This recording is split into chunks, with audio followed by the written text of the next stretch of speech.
Hello guys, how are you.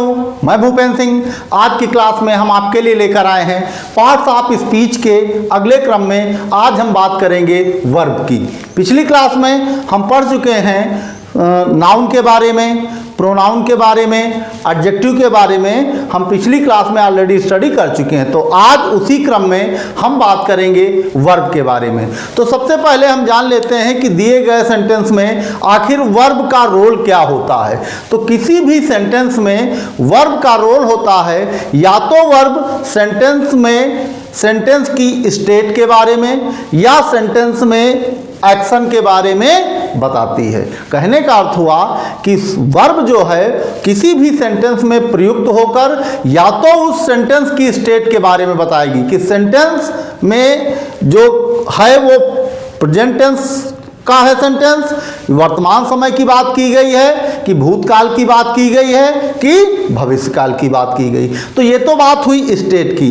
तो sentence में verb जो है या तो स्टेट के बारे में बताएगी, और मान लीजिए स्टेट के बारे में सेंटेंस में वर्ब नहीं बता रही है तो सेंटेंस में हो रहे एक्शन के बारे में वर्ब बताती है। तो कहने का अर्थ हुआ कि सेंटेंस में वर्ब जो है वो या तो सेंटेंस की स्टेट के बारे में बताती या सेंटेंस में हो रहे एक्शन के बारे में बताती कि सेंटेंस में कौन सा कार्य किया जा रहा है। तो यहां देख लेते हैं कि कोई भी वर्ब किसी सेंटेंस में या तो उसकी स्टेट के बारे में, स्टेट का मतलब कि सेंटेंस किस टेंस में या वर्तमान समय में बात की जा रही है सेंटेंस में, कि पास्ट के बारे में बात की जा रही है कि फ्यूचर के बारे में। तो ये तो सेंटेंस में वर्ब जो है वो सेंटेंस में स्टेट का बोध कराती है या फिर एक्शन के बारे में बताती है। और मान लीजिए सेंटेंस में वर्ब जो है स्टेट के बारे में नहीं बताती तो वो एक्शन के बारे में बताती। कभी कभी सेंटेंस में वर्ब जो है एक्शन के बारे में भी बताती है और स्टेट के बारे में भी बताती कि किस स्टेट में सेंटेंस है और उस सेंटेंस में कौन सा एक्शन अर्थात कौन सा कार्य किया जा रहा है। तो ये काम करती है सेंटेंस में वर्ब। तो आइए जान लेते हैं कि वर्ब को मुख्यतः कितने भागों में बांटा गया है। तो वर्ब को प्रॉपरली सबसे पहले हम दो पार्ट में डिवाइड करते हैं। वर्ब कोई हो उसको दो मुख्य भेदों में बांटा गया, या आप ये कह लो कि किसी भी वर्ब को हम मुख्यतः दो भेदों में पहले बांटते हैं, या वर्ब के दो प्रकार होते हैं। वो कौन कौन से? एक होता है स्टेटिव वर्ब और दूसरा होता है डायनेमिक वर्ब। तो जैसा बताया गया कि सेंटेंस में या तो वर्ब स्टेट के बारे में बताएगी या एक्शन के बारे में बताएगी। तो अब कभी कभार ऐसा भी होता है कि एक ही सेंटेंस में वर्ब स्टेट को भी बयां करती है और वर्ब एक्शन को भी बयां करती है। तो मुख्यतः किसी भी सेंटेंस में जो वर्ब यूज हुई होती है उसको हम दो भागों में बांटते हैं। वो कौन कौन सी है? एक है स्टेटिव वर्ब और दूसरा है डायनेमिक वर्ब। तो सबसे पहले हम जान लेते हैं स्टेटिव वर्ब और डायनेमिक वर्ब क्या होती हैं। आपके सामने दो एग्जाम्पल दिए गए हैं। Radha is beautiful. Radha is beautiful, इसका मतलब राधा सुंदर है।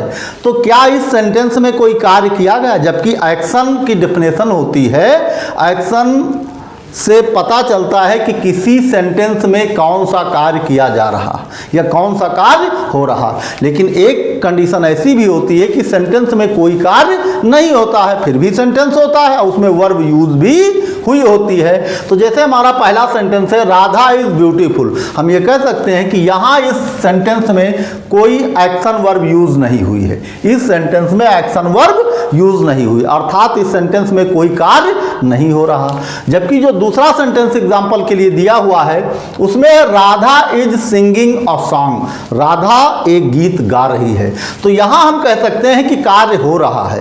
कौन सा कार्य हो रहा है? सिंगिंग का, अर्थात राधा के द्वारा कौन सा काम किया जा रहा? राधा एक गीत गा रही। तो जो गाने का काम है वो हमारा एक्शन है। इस सेंटेंस में एक्शन हो रहा, अर्थात आप ये कह सकते हैं कि दूसरे सेंटेंस में एक्शन वर्ब यूज हुई है, क्योंकि एक्शन वर्ब वही होती है जिससे किसी कार्य का करना या होना पाया जाए। पहले सेंटेंस में राधा इज ब्यूटीफुल में हम देखते हैं कि राधा इज ब्यूटीफुल, राधा सुंदर है। यद्यपि यहां पर कोई कार्य नहीं किया जा रहा फिर भी वर्ब यूज हुई है, और ये वर्ब हमारी क्या है? इज। तो किसी सेंटेंस में इज जो है हेल्पिंग वर्ब के तौर पे भी यूज होती है और किसी सेंटेंस में इज जो है वो स्टेटिव वर्ब की तरह यूज होती है। स्टेटिव वर्ब की तरह मतलब केवल स्टेटिव वर्ब सेंटेंस के स्टेट के बारे में बताएगा कि ये सेंटेंस दिया गया जो आपका है वो किस टेंस में है, अर्थात वर्तमान काल की बात की जा रही है कि भूतकाल की बात की जा रही कि भविष्य की। जैसे यहीं पे सेंटेंस होता राधा वाज ब्यूटीफुल, तो वहां पे भी वाज जो है वो क्या हो जाती स्टेटिव वर्ब, क्योंकि वो सेंटेंस के स्टेट के बारे में बताती। यहां पर राधा इज ब्यूटीफुल, राधा सुंदर है, तो ये जो इज है ये हम ये कह सकते हैं यूज तो ये मेन वर्ब की तरह हुई। इज जो है ये मेन वर्ब की तरह यूज हुई है, क्योंकि यहाँ पर इज जो है वो मेन वर्ब की तरह भी यूज होती किसी सेंटेंस में, और किसी सेंटेंस में इज हेल्पिंग वर्ब के तौर पे भी यूज होती। तो इस दिए गए पहले सेंटेंस में इज जो है वो मेन वर्ब की तरह यूज हुई है। और ये वर्ब किस टाइप की है, जो वर्ब यूज हुई है वो किस टाइप की है, तो हम ये कह सकते हैं कि ये वर्ब हमारी एक्शन वर्ब ना होकर के अर्थात डायनेमिक वर्ब ना होकर के स्टेटिव वर्ब यूज हुई है, क्योंकि स्टेटिव वर्ब का काम ही है दिए गए सेंटेंस के स्टेट के बारे में बताना। तो राधा इज ब्यूटीफुल में जो इज हमारा है ये इज हमारा क्या है स्टेटिव वर्ब। तो आप स्टेटिव वर्ब के बारे में समझ पाए होंगे। स्टेटिव वर्ब का काम ही है कि दिए गए सेंटेंस के स्टेट के बारे में बताती कि वो किस समय की बात की जा रही, किस काल की बात की जा रही। अब दूसरा सेंटेंस हम देखते हैं, Radha is singing a song. तो यहां हम पाते हैं कि इज यहां भी यूज हुई है, लेकिन ये इज हमारी मेन वर्ब की तरह यूज नहीं हुई है। हम यहां कह सकते हैं कि इज हमारी हेल्पिंग वर्ब है जो मदद करती है किसकी, ये बताने की कि जो एक्शन हो रहा है वो किस स्टेट में हो रहा, अर्थात Radha is singing a song. तो इज है हेल्पिंग वर्ब, और हेल्पिंग वर्ब का काम ही होता है कि वो ये बताता है कि जो आपका एक्शन हो रहा, जो कार्य हो रहा है वो कार्य किस टेंस में किस काल में किया जा रहा है। या तो आपका कार्य वर्तमान में हो रहा होगा, या आपका कार्य भूतकाल में हो रहा होगा, या भविष्य में हो रहा होगा। तो हेल्पिंग वर्ब का केवल काम यही है कि वो ये बताती है कि दिया गया जो आपका एक्शन है सेंटेंस में यूज हुआ एक्शन वो किस स्टेट में हो रहा, वर्तमान काल में वो कार्य हो रहा है कि भूतकाल में हो रहा है कि भविष्य काल में हो रहा। तो यहाँ इज हमारी मेन वर्ब ना यूज हो करके इज हमारी हेल्पिंग वर्ब है। और सिंगिंग हम देखते हैं जो यूज हुआ इस सेंटेंस में सिंगिंग, ये सिंगिंग हमारी एक्शन वर्ब है जिसे हम कहते हैं डायनेमिक वर्ब। डायनेमिक वर्ब कह लो या एक्शन वर्ब। तो सिंगिंग यहाँ पर हमारी डायनेमिक वर्ब यूज हुई है, और उस डायनेमिक वर्ब की मदद करने के लिए एक स्टेटिव वर्ब भी यूज हुई है जो ये बताने के लिए है कि वो सिंगिंग जो है वो किस स्टेट में हो रही है या किस काल में हो रही, वर्तमान में हो रही है, जो कार्य हो रहा वो वर्तमान में हो रहा है कि भूतकाल में हो रहा है कि भविष्य काल में हो रहा होगा। तो सरला इज सिंगिंग अ सॉन्ग, यहां पर इज हमारी क्या है हेल्पिंग वर्ब, यहां पर इज हमारी क्या है हेल्पिंग वर्ब। और हेल्पिंग वर्ब को आप स्टेटिव वर्ब की श्रेणी में रख सकते हैं, या ये कह सकते हैं कि वैसे तो स्टेटिव वर्ब का काम है केवल स्टेट बताना, लेकिन जब हेल्पिंग वर्ब के साथ या हेल्पिंग वर्ब के रूप में यूज होगी तो भी वो वर्ब की मदद करेगी या ये बताएगी कि जो आपका वर्क हो रहा है, जो एक्शन हो रहा है वो किस स्टेट में हो रहा।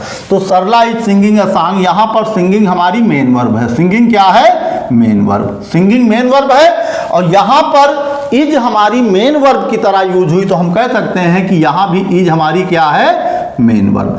ये पहले सेंटेंस में जो इज यूज हुआ है ये इज हेल्पिंग वर्ब ना होकर के मेन वर्ब यूज हुआ या मेन वर्ब के रूप में यूज हुआ। तो जैसा आपको बताया गया कि वर्ब दो प्रकार की होती है या वर्ब को दो मुख्य रूपों में बांटा गया, वो कौन कौन से हैं, स्टैटिव या स्टैटिव वर्ब एंड डायनेमिक वर्ब।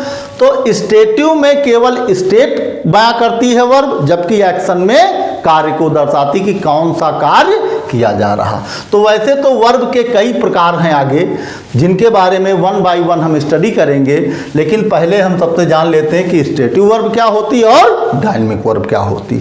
तो स्टेटिव वर्ब आप समझ गए होंगे कि स्टेटिव वर्ब का काम है केवल सेंटेंस के स्टेट को बयां करना, कि वो दिया गया सेंटेंस आपका किस स्टेट में है या किस काल में वो सेंटेंस है। दूसरा, मेन वर्ब या डायनेमिक वर्ब जो होती है वो होती हैं एक्शन वर्ब, उनके द्वारा सेंटेंस में कौन सा कार्य किया जा रहा हमें ये पता लगता है। अब बात यहां करते हैं मेन वर्ब की। तो जो सेंटेंस में एक्शन वर्ब यूज हुआ होता है उसे ही हम कहते हैं कि ये हमारा मेन वर्ब है। तो मेन वर्ब को आप प्रिंसिपल वर्ब के नाम से भी जानते हैं, मेन वर्ब को आप लेक्सिकल वर्ब के नाम से भी जानते हैं। तो सेंटेंस में जो मेन वर्ब या एक्शन वर्ब यूज हुई हम कह सकते हैं कि वो हमारी मेन वर्ब है। उसे ही हम प्रिंसिपल वर्ब भी बोलते हैं और उसे ही हम लेक्सिकल वर्ब बोलते हैं। चाहे मेन वर्ब कहा जाए, चाहे प्रिंसिपल वर्ब कहा जाए, चाहे लेक्सिकल वर्ब कहा जाए, उसका मतलब वही होता है किससे? एक्शन से। अर्थात एक्शन वर्ब जो होती है वो हमारी सेंटेंस में मेन वर्ब होती है। तो सबसे पहले हम मेन वर्ब के बारे में जानते हैं कि मेन वर्ब क्या होती है। तो यहाँ पर दो सेंटेंस हमारे जो दिए गए हैं, राधा इज ब्यूटीफुल, तो हम कह सकते हैं, जैसे एक एग्जांपल आप और देख लेते हैं कि ही इज़ माई फ्रेंड। दूसरा सेंटेंस और है, मान लीजिए he is my friend, he is my friend. अब इस सेंटेंस में इज जो है वो as a main verb use हुई है। इज जो है वो स्टेट को बयां करती है, लेकिन किस रूप में यूज हुई है? मेन वर्ब के रूप में। और वही कभी मेन वर्ब के रूप में यूज हो जाएगी और कभी हेल्पिंग वर्ब के रूप में यूज हो जाएगी और लिंकिंग वर्ब। तो लिंकिंग वर्ब क्या होता है? लिंकिंग वर्ब दिए गए सेंटेंस में सब्जेक्ट को या तो नाउन के साथ और या किसी एडजेक्टिव से जोड़ता है। जैसे यहाँ पे ही इज माई फ्रेंड, तो यहाँ पर नाउन या प्रोनाउन को जो ये लिंकिंग वर्ब है वो कनेक्ट करती है किसके साथ? किसी या तो नाउन के साथ या किसी एडजेक्टिव के साथ। तो जैसे यहाँ राधा जो हमारा सब्जेक्ट था, इस सेंटेंस में सब्जेक्ट को इज ने, तो यहां पर इज आप ये भी कह सकते हो लिंकिंग वर्ब है। इज क्या है? लिंकिंग वर्ब, क्योंकि वो लिंक करती है किसको? सब्जेक्ट को किसके साथ? या तो किसी नाउन के साथ या किसी एडजेक्टिव के साथ। तो यहां भी सेंटेंस में ही इज माई फ्रेंड, यहां पर ही को माई फ्रेंड के साथ एक वर्ब है जो लिंक करती है। तो आप ये कह सकते हो कि इज लिंकिंग वर्ब भी है, इज मेन वर्ब की तरह इस सेंटेंस में यूज की गई है। इज किसकी तरह यूज की गई है? मेन वर्ब की तरह। ही इज माई फ्रेंड, जिस सेंटेंस में कोई काम नहीं होता, यहां भी हम पाते हैं कि इस सेंटेंस में कोई कार्य नहीं हो रहा, तो जो वर्ब हमारी है ये वर्ब किस कैटेगरी में आएगी? ये तो डायनेमिक वर्ब की कैटेगरी में तो नहीं आएगी बिल्कुल, क्योंकि यहां कोई एक्शन हो नहीं रहा। यहां पे केवल स्टेट बताई जा रही है कि ही इज माई फ्रेंड, वो मेरा मित्र है। और किस वर्तमान समय की बात की जा रही है कि ही इज माई फ्रेंड, क्योंकि अगर भूतकाल की बात की जाती तो कहा जाता ही वॉज माई फ्रेंड। तो यहां पर इस सेंटेंस में इज हमारे मेन वर्ब की तरह यूज हुई है। किसकी तरह यूज हुई है? मेन वर्ब की तरह। तो वर्ब जो मेन रूप से दो ही भागों में बांटी गई, तो यहां पर कौन वर्ब को किस कैटेगरी में यूज किया गया? हम कह सकते हैं यहां पर एक्शन वर्ब ना यूज हो करके स्टेटिव वर्ब यूज हुई है। और वही स्टेटिव वर्ब किसकी समान यूज हुई है इस सेंटेंस में? मेन वर्ब के समान। और मेन वर्ब के समान अब इसे आप एक प्रकार से लिंकिंग वर्ब भी बोल सकते हैं इस सेंटेंस के लिए, क्योंकि ही को वो लिंक कर रही है किसके साथ? माई फ्रेंड के साथ।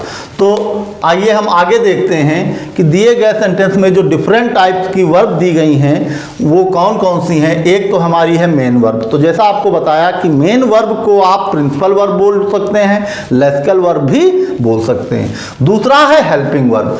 तो हेल्पिंग वर्ब किसी भी सेंटेंस में वर्ब की स्टेट बताने में मदद करती है कि दिया गया एक्शन किस स्टेट में हो रहा है।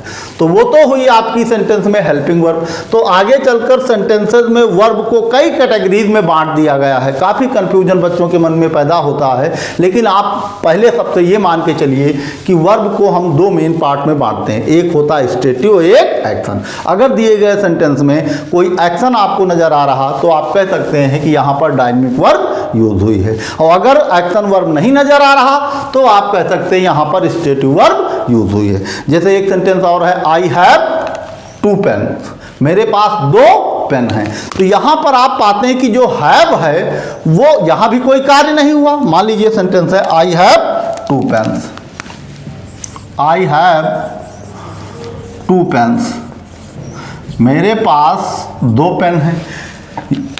यहां पर भी हम पाते हैं कि क्या इसमें कोई वर्क हुआ, इस सेंटेंस में क्या कोई कार्य हुआ?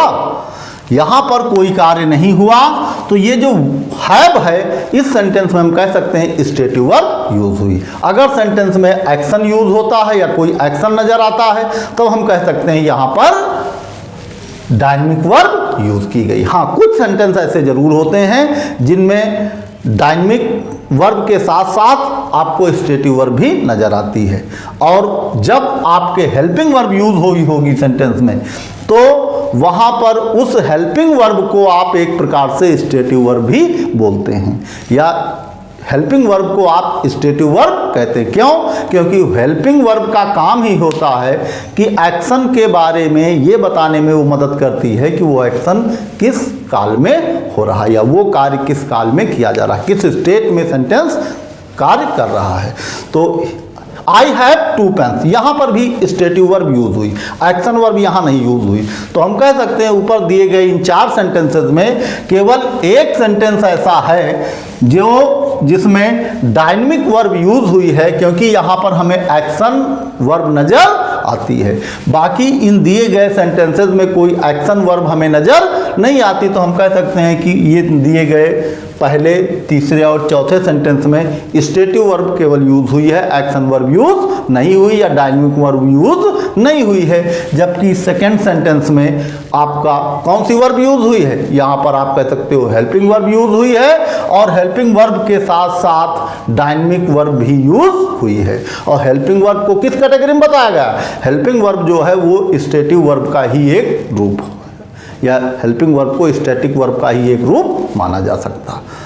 तो आइए देख लेते हैं कि कौन कौन सी कुछ यहाँ पर एग्जाम्पल के तौर पे कुछ वर्ब्स दी गई हैं, ये बताने के लिए कि ये वर्ब्स स्टेटिव में कौन सी यूज होती हैं और कौन डायनेमिक में यूज होती। तो यहाँ पर स्टेटिव वर्ब के कुछ एग्जाम्पल दिए गए हैं कि, और ये बताने के लिए कि इन वर्ब्स का प्रयोग स्टेटिव वर्ब के रूप में किया जाता है। जैसे पहला हम देखते हैं बी दिया है, तो बी मीन्स होता है होना।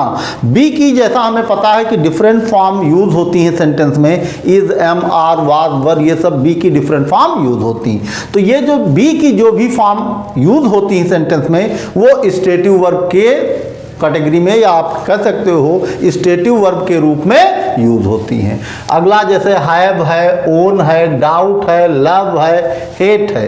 तो जैसे कहा जाए आई हेट यू, तो यहाँ पे क्या कोई कार्य किया जा रहा? मुझे तुमसे नफरत है, आई हेट यू। तो यहाँ पे कोई कार्य नहीं किया जा रहा है। तो जो हेट है वो कैसी वर्ब है?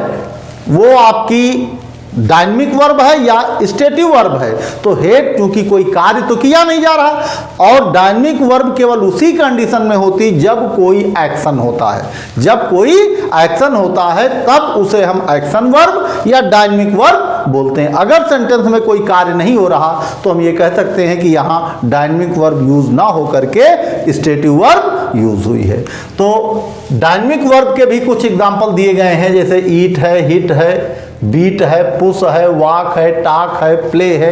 तो ये कुछ ऐसी वर्ब्स हैं जो सदैव डायनेमिक वर्ब के रूप में या एक्शन वर्ब के रूप में यूज होती हैं, क्योंकि इन वर्ड्स से जब आप वर्ब में इन वर्ड्स का यूज करते हैं तो इन वर्ड से किसी न किसी कार्य का या एक्शन का होना पाया जाता है। जब सेंटेंस में इन वर्ड्स को यूज करते हैं तो हम कहते हैं दिए गए सेंटेंस में एक्शन वर्ब या एक्शन वर्ब को ही आप क्या कह सकते हो, डायनेमिक वर्ब यूज हुई है। लेकिन जब सेंटेंस में कोई कार्य नहीं होता हुआ दिखाई देता उस कंडीशन में हम कहते हैं कि यहाँ स्टेटिव वर्ब यूज हुई। तो ये कुछ एग्जाम्पल दिए गए हैं। आइए सबसे पहले इन एग्जाम्पल के माध्यम से देख लेते हैं कि इन सेंटेंसेस में वर्ब्स जो हैं वो कौन से रूप की यूज हुई हैं, या तो स्टैटिक होंगी, या तो स्टैटिव होंगी या डायनेमिक होंगी। तो सबसे पहले हम देख लेते हैं स्टैटिव वर्ब यूज हुई है कि डायनेमिक। तो जैसे पहला सेंटेंस है राहुल पुश्ड मोहन, राहुल ने मोहन को पुश्ड धक्का दे दिया। तो यहाँ पे आप पाते हैं कि कोई वर्ब यूज हुई है, वो वर्ब कौन सी है, पुश्ड। और ये पुश्ड कैसी वर्ब है, हम पाते हैं कि पुश्ड जो है ये हमारी एक्शन वर्ब है, या आप इसको कह सकते हो डायनेमिक वर्ब। तो यहाँ जो पुश्ड है ये क्या है, डायनेमिक वर्ब। तो जो भी डायनेमिक वर्ब होंगी उनको हम ग्रीन से अंडरलाइन किए दे रहे हैं। दूसरे सेंटेंस में हम देखते हैं कि ही इज एट होम, वो घर पर है। यहाँ कोई कार्य हो रहा है, वो घर पर है, तो यहाँ पर कोई वर्क तो हो नहीं रहा, एक्शन नहीं हो रहा है। तो हम ये कह सकते हैं कि इस सेंटेंस में जो इज यूज हुई है वो किस रूप में, स्टेटिव वर्ब के रूप में। और किस फॉर्म में यूज हुई है, ये मेन वर्ब की तरह यूज हुई। इस सेंटेंस में ही जो है वो किस तरह यूज हुई है, मेन वर्ब की तरह यूज हुई। तो हम कह सकते हैं कि ये मेन वर्ब है और ये डायनेमिक ना होकर के स्टेटिव वर्ब यूज हुई है। तो ही इज एट होम, वो घर पर है, यहां पर कोई कार्य नहीं हो रहा, तो हम कह सकते हैं कि यहां पर स्टेटिव वर्ब यूज हुई। अगला सेंटेंस देखते हैं, आई हैव अ कार, मेरे पास एक कार है। तो यहां कोई वर्क हुआ क्या, कोई कार्य किया गया, मेरे पास एक कार। हाँ, जब खरीदा गया होगा तब जरूर बाई किया गया होगा, वर्क किया गया होगा, लेकिन इस मौजूदा समय में करंट टाइम में मेरे पास एक कार है। तो यहां पर यह कोई कार्य नहीं है, ये एक स्टेट है कि मेरे पास एक कार है, वर्तमान समय में मेरे पास एक कार है। तो आप कह सकते हैं ये स्टेट है या एक कंडीशन है। और यहां पर हैव जो यूज हुआ है ये आप कह सकते हो कि स्टेटिव वर्ब यूज हुई, क्योंकि यहां पर कोई कार्य नहीं किया गया। अगला सेंटेंस हम देखते हैं कि they do not play cricket, way cricket नहीं खेलते हैं। तो यहां पर हम पाते हैं कि जो वर्ब मेन है या जिसको आप प्रिंसिपल वर्ब कहते हैं वो है प्ले।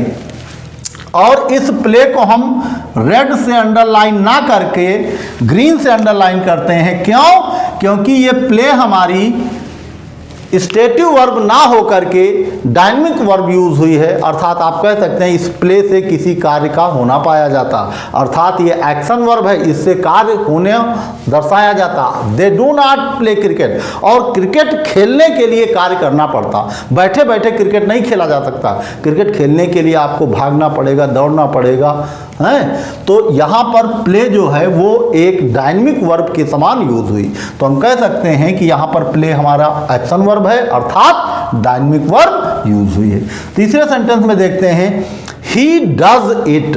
तो यहाँ पे जो डज आप देख पा रहे हैं ये डज हेल्पिंग वर्ब के तौर पे, जो हेल्पिंग वर्ब में अमूमन यूज होता है डज नॉट, डू नॉट की तरह, तो ये वो वाला डज नहीं है, बल्कि यहाँ पर डू जो मेन फॉर्म है, वर्ब की मेन फॉर्म डू, क्योंकि यहाँ सिंगुलर कैटेगरी का सब्जेक्ट यूज हुआ है तो वर्ब के साथ प्रेजेंट इंडेफिनिट टेंस में क्या किया जाता है, यस या ईएस जोड़ दिया जाता।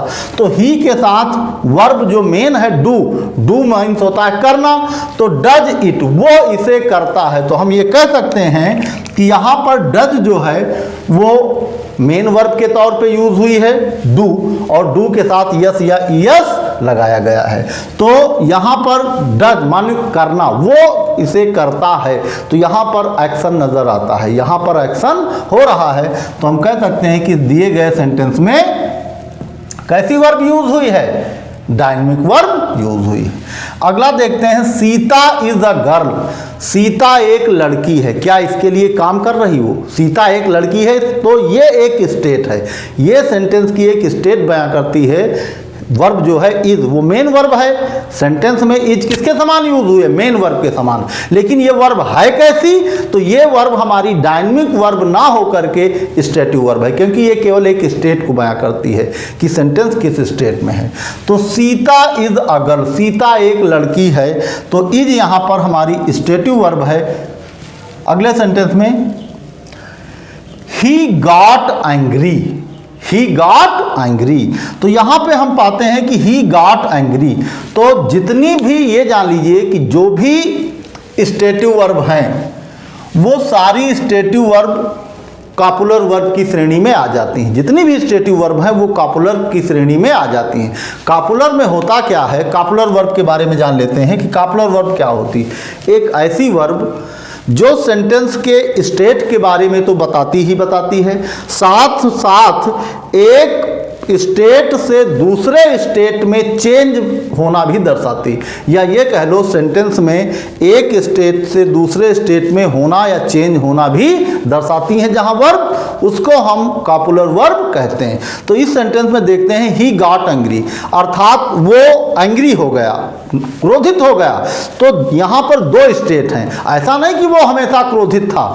एक स्टेट है सेंटेंस की वो क्रोधित नहीं था, भाई थोड़ी देर पहले क्रोधित थोड़ी था वो, और अब एक दूसरी कंडीशन, नई कंडीशन हुई कि वो क्रोधित हो गया, अर्थात किसी बात पे उसकी त्योरियां चढ़ गई। वो क्रोधित नहीं था, वो एक स्टेट थी, और वो क्रोधित हो गया, ये दूसरी स्टेट है। तो यहाँ पर दो स्टेट का जिक्र हुआ है, अर्थात वो क्रोधित नहीं था, अब वो क्रोधित हो गया। तो एक क्रोधित नहीं था वो स्टेट है, और अब वो क्रोधित हो गया। तो कॉपुलर वर्ब का कंसेप्ट यही है, कॉपुलर वर्ब इसी डिपेंड करती कि वो सेंटेंस में स्टेट को तो दर्शाती है, और साथ साथ स्टेट का जो चेंज होता है या चेंज ऑफ स्टेट, सेंटेंस में स्टेट का चेंज होना भी दर्शाती।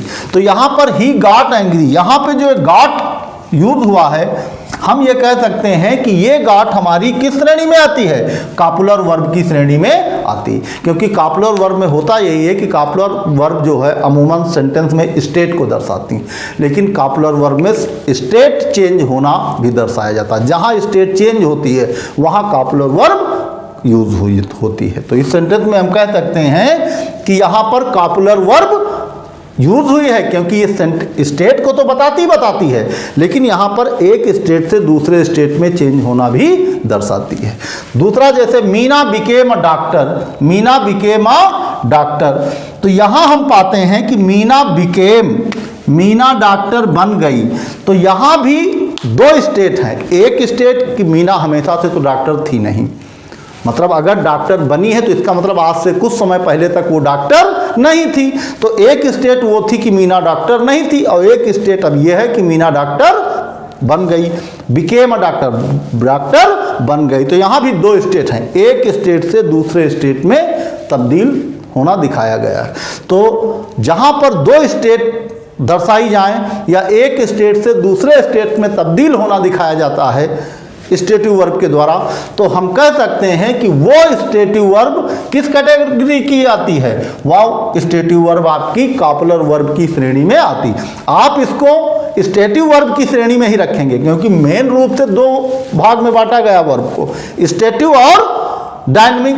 तो ये डायनेमिक नहीं है, ये है तो स्टेटिव वर्ब ही, लेकिन स्टेटिव वर्ब में भी ये कॉपुलर वर्ब की श्रेणी में रखा जाता है या कॉपुलर वर्ब के रूप में यूज किया गया। तो कॉपुलर वर्ब का मतलब ये होता है कि सेंटेंस में एक स्टेट से दूसरे स्टेट में जब परिवर्तन दर्शाया जाए तो वहां पर कॉपुलर वर्ब यूज होती। तो नीचे के दो सेंटेंसेस आप देख पा रहे हैं जिनमें दो स्टेट हैं, जैसे ही गॉट एंग्री, वो क्रोधित हो गया, इसका मतलब वो क्रोधित था नहीं पहले से, वो क्रोधित हो गया। तो एक स्टेट हुई कि वो क्रोधित नहीं था, और एक स्टेट हो गई कि उसकी स्टेट में तब्दीली आई, अर्थात वो ना क्रोधित से क्रोधित हो गया, एक स्टेट से दूसरे स्टेट में चेंजेस हुआ। तो यहाँ भी आप कह सकते हैं कॉपुलर वर्ब यूज हुई है। और Meena became a doctor, Meena doctor बन गई या मीना डॉक्टर हो गई। तो यहाँ भी पहले मीना डॉक्टर नहीं थी, अब मीना डॉक्टर हो गई। यहाँ भी एक स्टेट से दूसरे स्टेट में चेंज हुई है। तो हम यहाँ भी कह सकते हैं कि इन दोनों सेंटेंसेस में कॉपुलर वर्ब यूज हुई। जो हम विस्तृत रूप से जब पढ़ेंगे इन वर्ब्स के बारे में तो आपकी समझ में ज़्यादा ढंग या ज़्यादा अच्छे से चीज़ें आएंगी। तो यहाँ पर कॉपुलर वर्ब यूज हो गई। अब सीता इज अ गर्ल, यहाँ पे हमने बताया कि इज जो है वो आपकी मेन वर्ब की तरह यूज हुई है। और सेंटेंस कैसा है, ये वर्ब कैसी है, स्टेटिव। वर्ब कैसी है, स्टेटिव। तो ये जो वर्ब्स दी गई हैं ये वर्ब्स या तो स्टेटिव की श्रेणी में आती हैं या आपकी डायनेमिक श्रेणी में आ जाती हैं। ये सारी वर्ब्स जो नीचे दी गई हैं या तो स्टेटिव में आ जाएंगी या डायनेमिक में आ जाती। हाँ, स्टेटिव में आने के लिए जो भी स्टेटिव वर्ब हैं वो आपकी हेल्पिंग वर्ब भी हो सकती हैं, वो आपकी लिंकिंग वर्ब भी हो सकती हैं, वो आपकी कॉपुलर वर्ब भी हो सकती हैं। तो ये चीज़ें जब आप इन वर्ब्स के विस्तृत अध्ययन के बारे में पढ़ेंगे तब चीज़ें आपको और ज़्यादा अच्छे ढंग से समझ में आएंगी। अभी आप अपने सिलेबस के अकॉर्डिंग हाई स्कूल सिलेबस में आप केवल इतना जानिए कि वर्ब्स को मेनली दो रूपों में बांटा गया, दो मुख्य भेद होते हैं। वो कौन कौन से? एक स्टेटिव और दूसरा होता है डायनेमिक। तो अब आपकी समझ में स्टेटिव और डायनेमिक आ गया होगा। जब वर्ब कोई नज़र आए या जब सेंटेंस में कोई एक्शन नज़र आए तब हम कह सकते हैं कि सेंटेंस में कौन सी वर्ब यूज हुई है? Dynamic verb. अगर सेंटेंस में हमारे कोई वर्क नज़र ना आए, कोई एक्शन नज़र ना आए, तब हम मेनली कह सकते हैं कि इस सेंटेंस में स्टेटिव वर्ब यूज हुई है। अब वो स्टेटिव वर्ब किसी भी प्रकार की हो सकती है। आपकी हेल्पिंग वर्ब भी हो सकती है, लिंकिंग वर्ब भी हो सकती है, कॉपुलर वर्ब भी हो सकती है, क्योंकि हर स्टेटिव वर्ब कॉपुलर की श्रेणी में आ जाती है, लेकिन हर कॉपुलर वर्ब स्टेटिव की श्रेणी में नहीं रखा जाता, क्योंकि स्टेटिव में अमूमन एक कंडीशन या एक स्टेट दर्शाई जाती है, लेकिन जो आपका कॉपुलर है, कॉपुलर में एक स्टेट से दूसरे स्टेट में तब्दील होना दिखाया जाता। तो ये तो बात हुई किस टाइप की वर्ब हुई हैं, या तो स्टेटिव और या फिर डायनेमिक। यहाँ पे इन सेंटेंस में आपको बताया गया कि दिए गए सेंटेंस में या तो स्टेटिव वर्ब यूज हुई है या डायनेमिक। अब वो स्टेटिव अगर हैं तो किस रूप में यूज हुई हैं, स्टेटिव अगर हैं तो किस रूप में यूज हुई हैं, और अगर डायनेमिक है तो किस रूप में यूज हुई। तो यहाँ हम पहले सेंटेंस से फिर शुरू करते हैं। राहुल पुश्ड मोहन, राहुल ने मोहन को धक्का दे दिया। तो यहाँ पर जो पुश्ड आपका है, आप ये कह सकते हैं कि ये आपकी प्रिंसिपल वर्ब है, ये आपकी मेन वर्ब है, ये आपकी लेक्सिकल वर्ब यूज हुई। तो यहाँ पर पुश्ड जो है वो मेन वर्ब, प्रिंसिपल वर्ब, या आप ये कह सकते हो लेक्सिकल वर्ब की तरफ यूज की गई है। दूसरा सेंटेंस आप पाते हैं कि ही इज एट होम। तो यहाँ पे जो इज है वो यूज तो मेन वर्ब की तरह हुई, क्योंकि इस सेंटेंस में मेन वर्ब ही यूज हुई है। इज किसके समान यूज हुई है? मेन वर्ब की तरह। लेकिन वो मेन वर्ब किस फॉर्म में यूज हुई है? स्टेटिव वर्ब की फॉर्म में, या स्टेटिव वर्ब है जो मेन वर्ब की तरह यूज हुई है। आई हैव अ कार, यहाँ पर भी जो आपका हैव है, ये हैव मेन वर्ब की तरह यूज की गई है, और ये हैव कैसी वर्ब है? ये आप जानते हैं हैव कैसी, यहाँ कोई वर्क तो किया नहीं गया, तो ये हैव जो है ये आपकी स्टेटिव वर्ब है। तीसरे सेंटेंस में हम देखते हैं कि they do not play cricket. तो यहाँ प्ले जो है ये तो मेन वर्ब है, इसमें कोई दो राय नहीं, क्योंकि यहाँ वर्क किया जा रहा। तो आप कह सकते हैं कि ये जो प्ले है ये डायनेमिक वर्ब है, और एक डू नॉट, यहाँ पे जो डू यूज हुआ है ये डू स्टेट बताने के लिए यूज हुआ है कि सेंटेंस आपका जो है वो जो वर्क आपका है वो किस स्टेट में हो रहा है, वर्तमान में हो रहा है कि भूतकाल में हो रहा है कि भविष्यकाल में। तो ये जो डू है जो हेल्पिंग वर्ब है उसका काम ही है कि वो वर्ब की मदद करती है एक्शन वर्ब की ये बताने में कि वो वर्ब किस स्टेट में हो रही है, वो एक्शन किस स्टेट में हो रहा। तो यहाँ पर डू जो है वो हेल्पिंग वर्ब के तौर पे यूज हुआ है, अर्थात हेल्पिंग वर्ब जो होती है वो किस कैटेगरी में आती है? वो स्टेटिव के कैटेगरी में आती है। तो यहाँ जो डू है ये स्टेट बयां करता है। तो आप ये कह सकते हो कि डू जो है वो है तो हेल्पिंग वर्ब, लेकिन वर्ब की किस कैटेगरी में उसको रखा जाता है? स्टेटिव की, क्योंकि वो डू जो है वो हेल्पिंग वर्ब है, वर्ब की मदद करता है स्टेट बताने में। तो ये स्टेटिव वर्ब की श्रेणी में आ जाएगी, और ये आपकी आ जाएगी डायनेमिक वर्ब की श्रेणी में, क्योंकि इससे एक्शन हो रहा है और ये केवल स्टेट बयां कर रहा है। अगला सेंटेंस देखते हैं, ही डज इट, वो ये करता है। तो यहाँ पे डू के साथ एस या ईएस लगा है, तो हम ये कह सकते हैं कि इस सेंटेंस में एक्शन वर्ब हो रहा है, अर्थात इस सेंटेंस में डायनेमिक वर्ब यूज की गई है। इस सेंटेंस में डायनेमिक वर्ब यूज की गई है, वो इसे करता है। और चूंकि डज लगा है वर्ब के साथ यस या ईएस, तो आप ये कह सकते हो कि इसी में स्टेट भी बयां हो रहा है। ईएस जो है वो प्रेजेंट इंडेफिनिट है, और प्रेजेंट इंडेफिनिट के निगेटिव से हेल्पिंग वर्ब डू डज मिलने लगती है, लेकिन ये डज वो हेल्पिंग वर्ब के तौर पे नहीं यूज हुआ, ये डू के साथ एस या ई एस यूज हुआ है प्रेजेंट के अकॉर्डिंग। तो यहाँ ई एस जो है वो स्टेट बयां करता है कि जो भी कार्य हो रहा वो किस स्टेट में हो रहा, अर्थात वर्तमान में।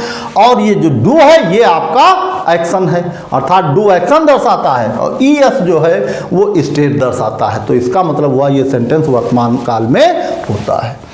तो ये एक्शन वर्ब भी है, और एक्शन वर्ब के साथ साथ आप ये कह सकते हो कि ई एस जो इसमें यूज किया गया वो काहे के लिए यूज किया गया, स्टेट बताने के लिए, स्टेटिव वर्ब के रूप में। अगला सीता इज अ गर्ल, तो यहाँ पर इज जो है ये मेन वर्ब की तरह यूज हुई। यहाँ पर इज क्या है, मेन वर्ब की तरह। और वो जो बी है, जैसा कि आपको स्टेटिव वर्ब में बताया गया बी यूज होता, तो बी की डिफरेंट फॉर्म जो यूज होती हैं वो स्टेटिव वर्ब के कैटेगरी में रखा जाता। तो यूज तो ये मेन वर्ब की तरह हुई है, इज इस सेंटेंस में मेन वर्ब है, लेकिन मेन वर्ब के साथ साथ आप ये कह सकते हो कि इज जो है वो स्टेटिव वर्ब है। इज क्या है, स्टेटिव वर्ब। और स्टेटिव वर्ब में भी किस कैटेगरी में आती है, ये स्टेटिव वर्ब में ये आती है आपकी लिंकिंग वर्ब की कैटेगरी में। तो इज जो है वो लिंकिंग वर्ब के तौर पे यूज हुई है। और लिंकिंग वर्ब का काम क्या है कि आपके दिए गए सब्जेक्ट को किसी नाउन या एडजेक्टिव से जोड़ता है, क्योंकि ये वर्ब तब तक अपना अर्थ प्रकट नहीं कर पाती जब तक कि इसको अपना अर्थ प्रकट करने के लिए किसी कॉम्प्लीमेंट की आवश्यकता होती है। तो यहाँ पे सीता इज अ गर्ल, ये आप कह सकते हैं कि ये स्टेटिव वर्ब है, और स्टेटिव वर्ब में भी किस कैटेगरी की वर्ब यूज हुई है, लिंकिंग वर्ब। स्टेटिव वर्ब है और स्टेटिव में भी ये लिंकिंग वर्ब के तौर पे इज यूज हुई है। स्टेटिव इसलिए क्योंकि ये स्टेट को बयां करती है, सेंटेंस के स्टेट को बयां करती है कि किस स्टेट में सेंटेंस है। दूसरा, ये आपके सब्जेक्ट को जोड़ती है किसके साथ, लिंक करती है किसी नाउन या एडजेक्टिव के साथ। तो ये लिंकिंग वर्ब के तौर पे यूज हुई, क्योंकि लिंकिंग वर्ब में अपना अर्थ प्रकट करने के लिए किसी न किसी कॉम्प्लीमेंट की आवश्यकता होती है लिंकिंग वर्ब को। तो इज क्या है, लिंकिंग वर्ब। अब हम पाते हैं ही गॉट एंग्री, वो क्रोधित हो गया। यहाँ पे एक स्टेट दर्शाई गई है कि वो क्रोधित हो गया, उसकी स्टेट कैसा, क्रोधित हुआ। तो ये जो गॉट है, वैसे तो आप कह सकते हो कि ये मेन वर्ब की तरह यूज हुई है, गेट की सेकंड फॉर्म होती है गॉट, लेकिन ये मेन वर्ब की तरह यूज जरूर हुई, लेकिन ये स्टेटिव वर्ब की कैटेगरी में आती, क्योंकि यहाँ पर एक स्टेट दिखाई गई है, और ये स्टेट एक स्टेट से दूसरे स्टेट में तब्दीली दिखाई गई है। तो हम कह सकते हैं कि ये स्टेटिव वर्ब है, और स्टेटिव में कौन सी, कॉपुलर वर्ब यूज हुई, अर्थात ये कैसी वर्ब यूज हुई है, कॉपुलर, क्योंकि यहाँ एक स्टेट से दूसरे स्टेट में परिवर्तन दिखाया गया। मीना बिकेम अ डॉक्टर, यहाँ भी आप देखते हैं कि बिकेम, तो यहाँ पे बिकेम जो है, यहाँ कोई एक्शन तो हो नहीं रहा, तो आप कह सकते हैं नॉर्मली ये स्टेटिव वर्ब है, और स्टेटिव वर्ब में भी एक स्टेट से दूसरे स्टेट में तब्दीली यहाँ दिखाई गई, तो आप कह सकते हैं ये कॉपुलर वर्ब की श्रेणी में आती।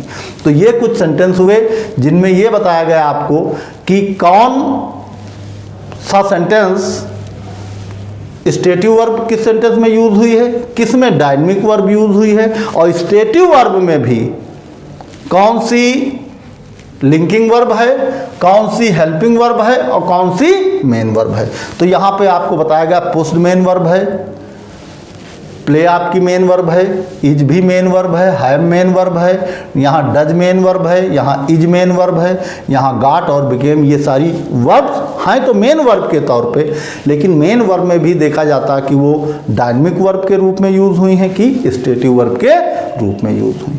तो ये कुछ एग्जाम्पल हुए जिनमें आपको बताया गया कि वर्ब के कौन कौन से डिफरेंट भाग होते हैं। तो आप अभी हाई स्कूल सिलेबस के अकॉर्डिंग आप इतना जानिए कि वर्ब्स को मुख्यतः दो भागों में बांटा गया। अभी और आपके रेगुलर वर्ब बाकी है, इंट्रांसिटिव बाकी है, और फिनिट नॉन फिनिट वर्ब बाकी हैं, जिसे हम अगले वीडियो में, अगली क्लास में आपको विस्तृत रूप से बताएंगे कि इन वर्ब्स का भी सेंटेंस में कैसे यूज़ किया जाता है। आज के लिए इतना ही, तब तक के लिए हम फिर मिलेंगे, तब तक नेक्स्ट क्लास में, तब तक के लिए धन्यवाद।